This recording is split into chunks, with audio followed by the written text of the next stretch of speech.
சிந்திப்போம், அப்புறமேல கேள்வி கேட்குவோமா? இந்த மாதிரி மூளை செலவை செய்து ஒரு ஆதாரம் இல்லாம, குர்ஆன் சான்று இல்லாம, ரசூல் ஸல்லல்லாஹு அலைஹி வஸல்லம் ஹதீஸ்களுடைய சான்று இல்லாம எல்லாம் எங்களுக்கு சட்டங்களை சொல்லி தருவார்கள். உதாரணத்திற்கு நான் சொல்வதா இருந்தால் 1-2 சட்டங்களை உங்களுக்கு சுட்டி காட்டலாம். ஏன்னா உங்களுக்கே பார்த்தவொன்னே தெரியும், இப்படி இல்லாம மதரசாவுல சொல்லி கொடுப்பாங்க நீங்க நினைப்பீங்க. ஆனா இப்படிலாம் சொல்லி கொடுத்தாங்க, இப்பவும் சொல்லி கொடுத்துக்கிட்டு இருக்கிறாங்க. இப்ப நீங்க தொழுவுறீங்க, தொழுகையில தக்பீர் தொழுவுறீங்க, தொழுதுகிட்டு இருக்கும் பொழுது ஒரு காகம் அங்க உட்கார்ந்து இருக்கு மரத்து மேல.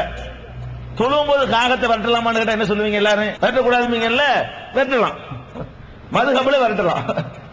குர்ஆன் இப்படி வரட்டக்கூடாது. மதுகப் பிரகாரம் என்ன செய்யலாம்னு கேட்டா, ஒரு பறவையை தொழுதுகிட்டு இருக்கும் பொழுது விரட்டு நானேயானால், ஒருத்தன் வந்து அது பாட்டு மரத்தில் நிக்குது, தொழுவரும் தொழ வேண்டியதானே, பறவை விரட்டினானேயானால் அவனுடைய தொழுகை பாத்திலாவாது, அவன் தொழுகை செல்லும். இது ஒரு சட்டமா? இது தேவையா? சாதாரண ஒரு மனுஷனுக்கே தொழுகைன்னா என்னன்னு விளங்குது. பெரிய அறிஞர் ஆராய்ச்சி பண்ணாங்களாம், அவங்களுக்கு விளங்கல. இப்ப தொழுதுகிட்டு இருக்கிறீங்க, தொழுகையை முடிக்க வேண்டி இருக்கிறது. எப்படி தொழுகையை முடிப்பீங்க? அஸ்ஸலாமு அலைக்கும் வரஹ்மத்துல்லாஹ்னு சலாம் கொடுத்து முடிப்பீங்க. எல்லாரும் அப்படித்தான் முடிச்சிட்டு இருக்கிறீங்க. தொழுகையை ஆரம்பிக்கும் போது அல்லாஹ் அக்பர்பீங்க, தொழுகையை முடிக்குமே என்ன செய்வீங்க? அஸ்ஸலாமு அலைக்கும்னு முடிப்பீங்க. நாங்களும் மதரசாவில் ஓதுவோம். எப்படி ஓதுவோம் தெரியுமா? நீ தொழுகையை ஆரம்பிச்சிட்டியா, முடிக்க போறியா? முடிக்கிறதா இருந்தால் பல விதங்களில் உன்னை தொழுகையை முடித்துக் கொள்ளலாம். அஸ்ஸலாமு அலைக்கும் சொல்லித்தான் முடிக்கணுங்கிறது கிடையாது, அதை சொல்லி தருவாங்க. அஸ்ஸலாமு அலைக்கும் அப்படி ஆகணும் அவசியம் கிடையாது. துருல் முக்தார்ங்கிற நூல்ல இதே மாதிரி தெளிவா எழுதி வச்சுக்கிறாங்க. எப்படி முடிக்கணுமா? அத்தஹியாத்தெல்லாம் ஓதி பண்ணுமா, ஓதிப்புட்டு நம்ம விரும்பணும்னு சொன்னா பக்கத்தில் இருப்பார்ல ஒரு ஆளு, என்னடா செய்தி, அப்படி கூட தொழுகையை முடிச்சுக்கலாமா? அதாவது பக்கத்தில் உள்ள ஆள்கிட்ட போய் பேசுவதன் மூலமாக நீங்கள் தொழுகையை முடிக்கலாம், அந்த தொழுகை செல்லும். அல்லது என்ன செய்யலாம்னு கேட்டா, வேணும்னு சிரிக்கணுமா? இருக்குங்க மதரசாவுல ஹனபி மதவுடைய ஃபிக்ஹ் கிதாபுல துருல் முக்தார்ல நீங்க சலாம் கொடுத்து தொழுகையை முடிக்கும் பொழுது அஸ்ஸலாமு அலைக்கும்ங்கிறது சுன்னத்துல உள்ளது, ரசூலுல்லாஹ் செஞ்சது. அது நமக்கு தேவை கிடையாது. நீங்க என்ன பண்ணிக்கலாம்?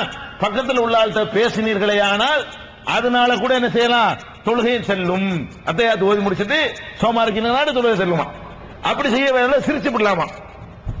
இல்லாட்டி என்ன செய்யலாம்னு கேட்டா, தொழுகைக்கு முரணான எந்த செயலையாவது செய்யலாம். தொழுகை முடிச்சு அத்தையாத்து முடிஞ்ச உடனே தொழுகைக்கு முரணான ஒரு செயலை நீங்கள் செய்தால் உடனே நீங்க தொழுகையை கரெக்டா முடிச்சிட்டீங்கன்னு அர்த்தமா? இத மார்க்க சட்டமா? இத மதரசாக்கள்ல நாங்க ஓதுற காலத்திலையும் ஓதி தந்தார்கள்.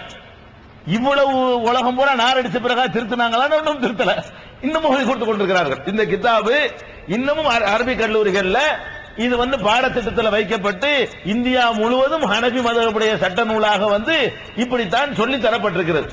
இதான் மதகபு சட்டம். தொழுகை சட்டம் இப்படித்தான் இருக்கும், நோன்பு சட்டம் இப்படித்தான் இருக்கும். எந்த ஒரு சட்டத்தை எடுத்தாலும் மக்களை ஏமாத்துறது எப்படி, வழிகட்டுறது எப்படி, வாயில விட்டுலாம் அடிப்பாங்க, எந்த ஒரு ஆதாரம் சொல்ல மாட்டாங்க.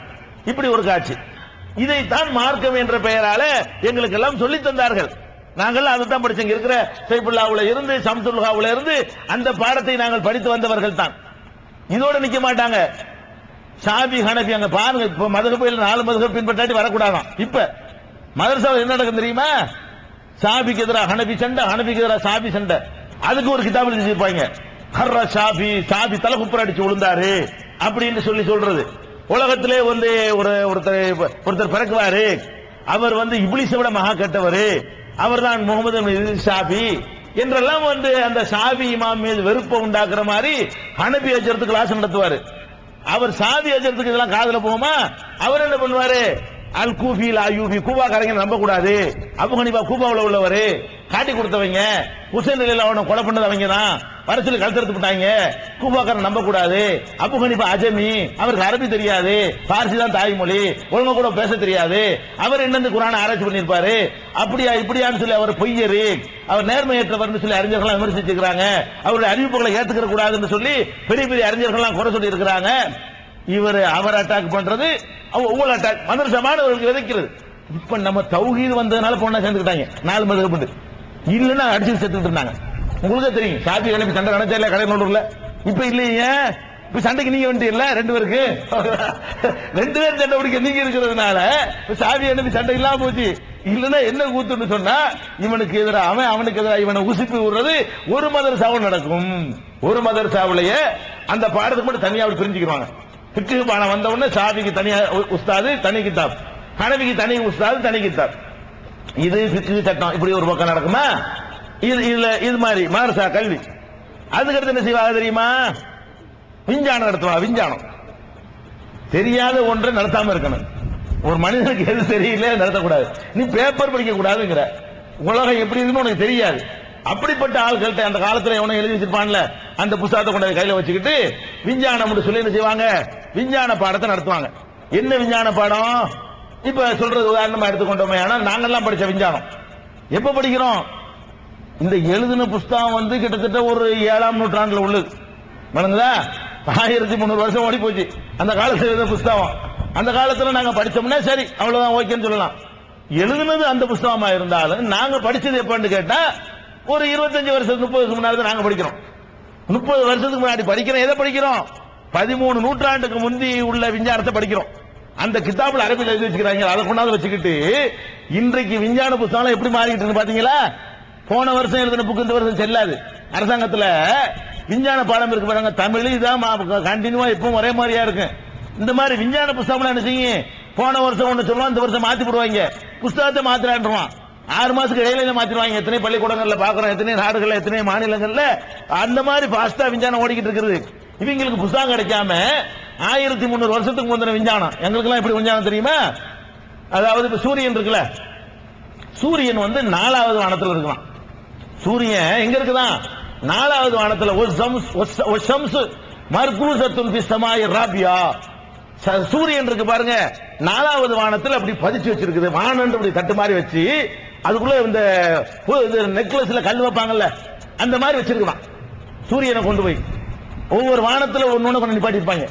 வானத்துக்கு மனுஷன் போகல, எல்லாம் அந்த இடத்துல நிக்குது. ஆனா குர்ஆன்ல அல்லாஹ் என்ன சொல்றான்னு பாத்தியா நீ? வஷம்சு தஜ்ரீங்கிறான். சூரியன் ஓடுதுன்னு அல்லாஹ் சொல்லி காட்டுகிறான்.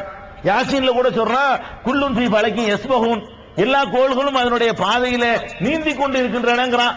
நீந்திக்கிட்டு இருக்குன்னு குர்ஆன்ல இருக்குது. அதுக்கு மாத்தமாக ஒட்டி வச்சிருக்கான், வானத்துல கொண்டு இப்படி பதிச்சு வச்சிருக்கான். பூமி தான் சுத்துன்னு சொல்லி தர்றாங்க. இந்த 20ஆம் நூற்றாண்டுல விஞ்ஞானங்கிற பேர்ல, அதாவது சூரியன் அது வானத்தோடு சுத்தி வர்ற அப்படி பதிச்சு வச்சிருக்கான். அதை படிச்சு வைக்கிறத வச்சுதான் நம்ம பூமி சுத்தி என்ன செய்யுது, இரவு பகல் ஏற்படுது அப்படின்னு சொல்றாங்க. உண்மையில என்ன நடக்குது? சூரியன் அந்த இடத்துல நிக்கிறது, அதுவும் சுத்தி கொண்டே இருக்கிறது, அதுவும் பயங்கரமான வேகத்தில் ஓடிக்கொண்டே இருக்கிறது, பூமியை சேர்த்து இழுத்து ஓடிக்கொண்டே இருக்கிறது. இப்படி எல்லாம் ஒன்னோட ஒண்ணு பின்னி பிணைஞ்சு இயங்கிட்டு இருக்கிறது இந்த காலத்து அறிவு. இந்த நாலேஜ் உனக்கு இல்லாட்டி ஒரு பாடத்தை வைக்காம தொலையலாம்ல. 4வது வானத்துல பதிவு வைக்கப்பட்டிருக்குன்னு சொல்றது ஒரு இல்மா, அது ஒரு நாலேஜாங்கிற. இது விஞ்ஞானங்கிற பேர்ல இது மாதிரியான கதைகளை அவிழ்த்து விடுறது. மதரசாவுல இதான் நடந்துகிட்டு இருந்துச்சு. இந்த மாதிரியான கல்விகள் பற்றி வந்த காரணத்தினாலதான் நீங்கள் எல்லாம் படிக்க வைக்க யோசிச்சீங்க. யாராச்சும் ஒரு தப்லீக்ல போனவர் எடுத்துக்கிறங்க, 5 வேளை தொழுவுறாளை எடுத்துக்கிறங்க, பள்ளிவாசம் முத்தவள்ளி எடுத்துக்கிறங்க, தங்களுடைய மகனை மார்க் அறிஞருக்கு படிக்க வச்சாங்களா? ஏன் படிக்க வைக்கல? பாக்குறாங்கல்ல லட்சணத்தை. மார்க் அறிஞருக்கு என்ன தெரியல, என்னன்னு பிரதமரா என்ன தெரியல, ஜனாதிபதி என்ன தெரியல, மார்க் அறிஞர். இந்த லட்சணத்துல நீ உருவாக்கி அனுப்புனா எப்படி படிக்க ஆசை வரும்? அட மௌலவியாவது தன்னுடைய மகனை மௌலவிக்கு படிக்க வச்சியா? மௌலவியா இருக்கிற ஒரு ஆளாவது, ஒரு ஆளு உதாரணத்துக்கு ஒரு மௌலவிகளை வைக்க மாட்டாங்க. அப்ப எல்லாருமே அவங்களுக்கு தெரியுது சரிப்பட்டு வராத கல்வி, மோசமான கல்வின்னு விளங்குது. இப்படி ஒரு பக்கத்துல கல்விங்கிற பேர்ல கூத்தடிச்ச காட்சியை ஒரு பக்கம் பாக்குறோம். இன்னொரு பக்கம் என்ன நடந்துகிட்டு இருக்குது? இவங்க பண்ற அட்டகாசத்தை எல்லாம் பார்த்து பொறுக்க முடியாம உலக கல்வி தான் நமக்கு தேவை, இந்த கல்வி வேணாம் அப்படின்னு சொல்லி உலக கல்வின்னு படிக்க வச்சிட்டு போனாங்க. ஒரு பக்கம் இந்த உலக கல்வியில என்ன நடக்குது தெரியுமா? ஆங்கிலத்தை உலக கல்வியில இன்னைக்கு